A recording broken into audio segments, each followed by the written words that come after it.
taranja lomano nisokatra tamin'ny fomba ofisialy androany tetsy amin'ny dobo filomanosany ANSPFLO ny tao pilomanosana taona 2024 pilomano ronjato teo avy amina ligiparitra evatra no tonga nandray anjara tamin'izany fifaninanana izany.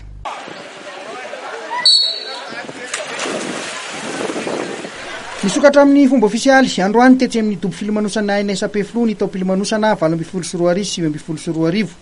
pilomano misa ronjato no nandray anjara tamin'ity faninanana ity nentina nanokafana ny tao pilalaovana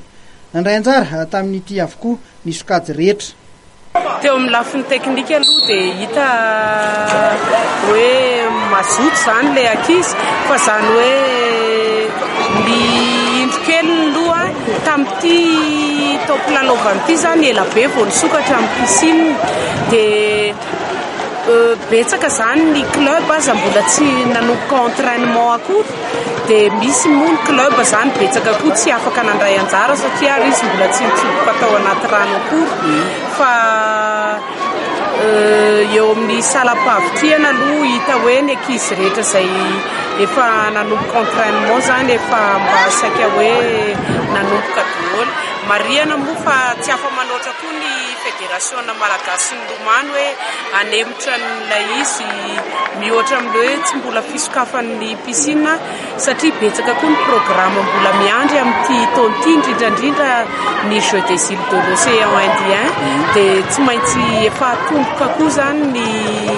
ny fanokafana ny topikatroany. Efa ndraisahanao izay lalaon'ny izay isan'ny fédérationna mandray anjara amin'izany ny taranja lomano aiza ho aiza zany ny atao hoe fandaharam-potoana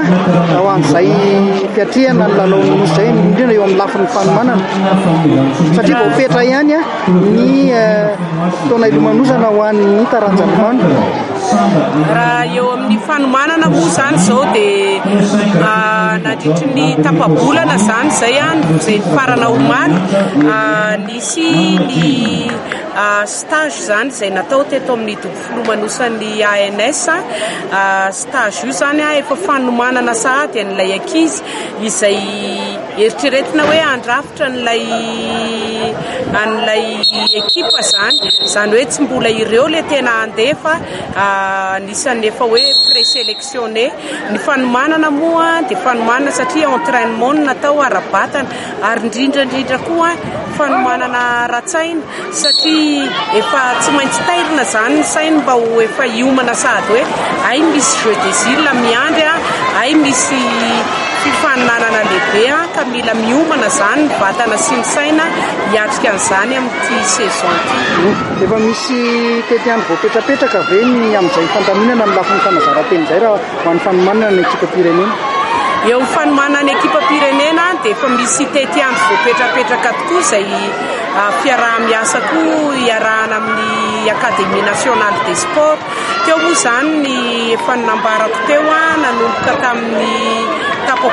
nandritry ny tapabolana zany izay dia nisy ny fanazarantena izay natao teto amin'ny dobo filomanosany ANS ny 14 oktobra ka mandrapatonga ny omaly zany ary amin'ny volana desambra koa zany hoe raha vao mahita hirika kely zany izahay dia manao fampivondronana foana ary amin'ny volana amin'ny manomboka amin'ny 14 novambra dia isy ny fampivondronana isaky ny alarobia hariva sy sabotsy hariva izay ho atao amin'ny Académie nationale des sports ihany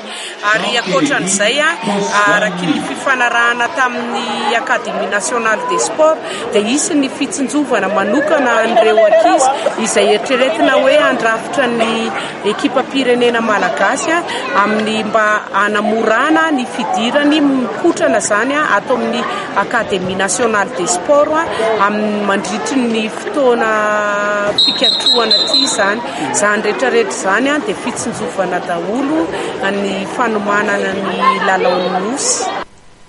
Nahatonga solitena tamin'ity fifaninanana ity ireo ligiparitra izay nahitana any Boeny vakina karatra ny test de classement andiany voalohany indray no fandaharam-potoana manaraka ho an'ny fédération.